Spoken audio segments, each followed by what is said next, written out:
Good morning students. Today we are going to start part 6 of why do we need a parliament. In this part we will study about the things which are not in your NCERT textbook. So listen very carefully, watch this video completely, do not skip any part even for a single minute or single second, right? So in this video we will study about three things. 104th Amendment Act in the Constitution. Second, we will discuss about seats in Lok Sabha.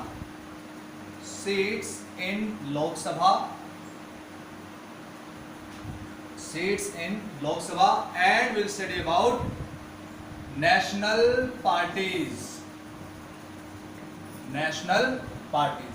These things are not in your textbook. So just we'll study about first 104th Amendment Act. 104th Amendment Act, it is 104th Amendment Act of Indian Constitution. Right? So this is the amendment, means change in the Constitution. And 104th Amendment, it was published on 4 December. This bill was published on 4 December 2019. It means it was published and presented in Lok Sabha on 4 December 2019. It is regarding the reservation of SCs, STs and Anglo-Indian community in Lok Sabha, right? In Lok Sabha. So you have to listen very carefully. According to 104th Amendment Act in Indian Constitution, the reservation for SCs and STs in Lok Sabha was extended for next 10 years, right? It was going to be it was going to be cancelled on 26 January 2020. You know that the reservation for SCs and STs is for scheduled castes. 15% reservation is there in Lok Sabha. Total seats 84. For STs 7.5% reservation is there. Total seats 47. Now this reservation was going to be cancelled according to 95th Amendment Act in Indian Constitution on 26 January 2020. But before cancellation of this reservation for SCs and STs, this Amendment Act was passed in Indian Parliament. So first of all, 104th Amendment Act was passed. Before that, this was presented or published as 126th Amendment Bill. So it is known as 126th Amendment Bill was presented. This was the Amendment Bill was presented in Parliament and it was passed as 104th Amendment Act.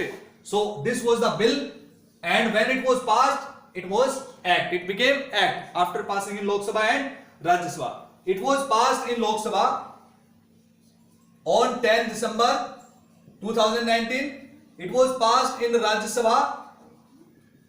Sabha on 12 December 2019 and it was commenced on 25 January 2020. So in this way, this was the 104th Amendment Act commenced on 25th January in 2020, and now the reservation for SCs and STs in Lok Sabha extended for next 10 years, means till 26 January 2030.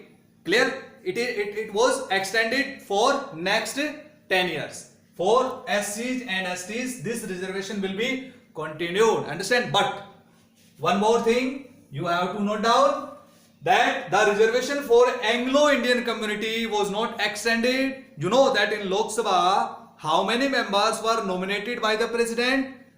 in Lok Sabha from Anglo-Indian community 2, right? Because total seats are in Lok Sabha are 545, including 2 seats, right? 2 seats for Anglo-Indian community. It means 543 MPs, yeah, member of Lok Sabha elected by the people of the Indian states and union territories, and 2 members were nominated by President of India from Anglo-Indian community, because 2 seats were reserved for Anglo-Indian community in Lok Sabha, nominated by the President. But now the reservation for Anglo-Indian community cancelled. Clear? Now there is no reservation for Anglo-Indian community, no nomination by the President of India, 2 seats in Lok Sabha. Now there are only 543 seats. Now in the next Lok Sabha, 2 members will not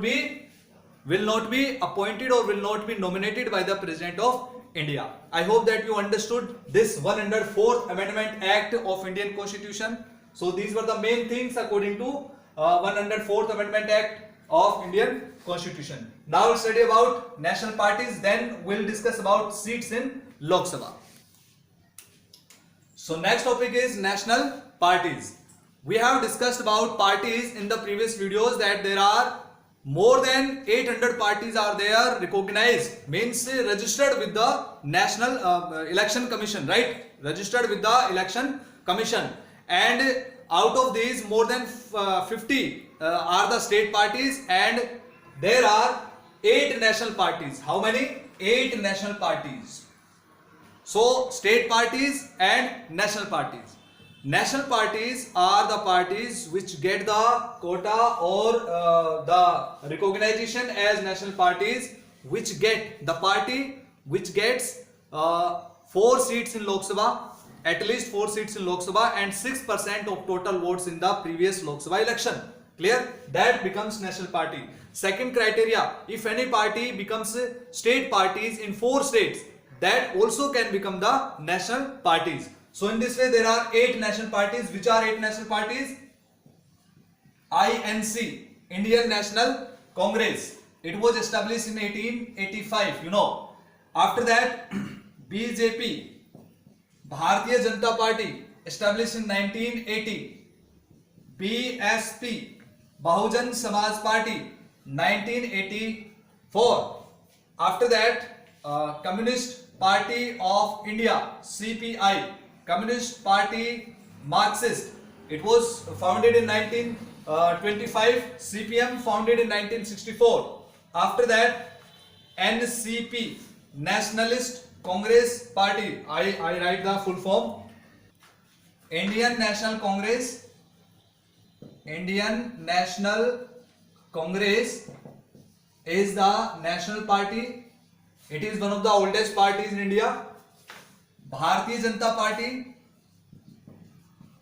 Bharatiya Janata Party. After that, Bahujan Samaj Party, founded by Babu Kashiram in Uttar Pradesh. Bahujan Samaj Party, right? Elephant is the election symbol of this party. BJP, you know that the flower, lotus flower, is the election symbol. INC, hand. CPI, Communist Party of India. Communist Party of India. This is Communist Party of India, Marxist,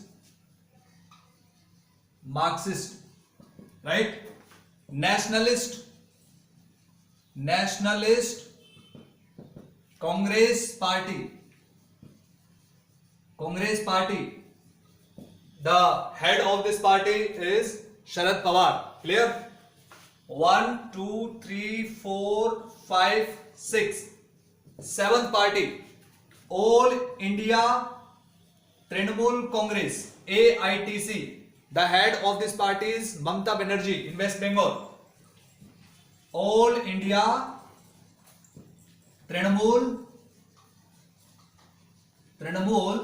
Congress Party, right?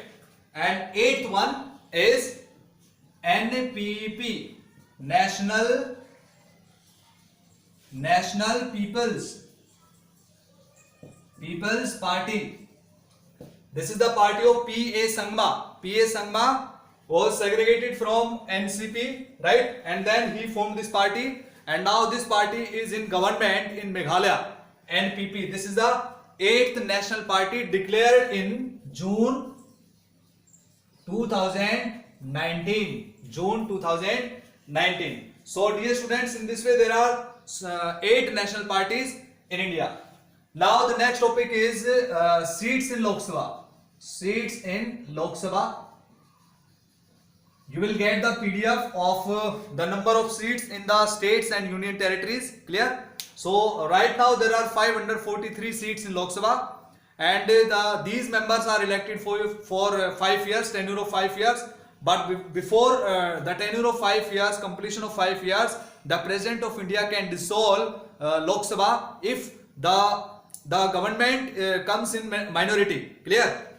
Because out of 543 members, there is 272. This is the majority criteria. If any party gets this criteria, that can make the government. But if the party loses the majority, it means the seats comes down to 272 seats, then the government has to resign, and after that the president will call other party to make the government, invite other party to make the government. But any party is not able to make the government, then after that the President of India can dissolve Lok Sabha, and after that elections will be held again. So in this way, seats in Lok Sabha are for 5 years, and there are 543 constituencies in India. And I am telling again that the number of seats state wise I will provide you in PDF form. Understand? So you have to revise all the topics discussed in this video. I hope that you understood, and keep revising,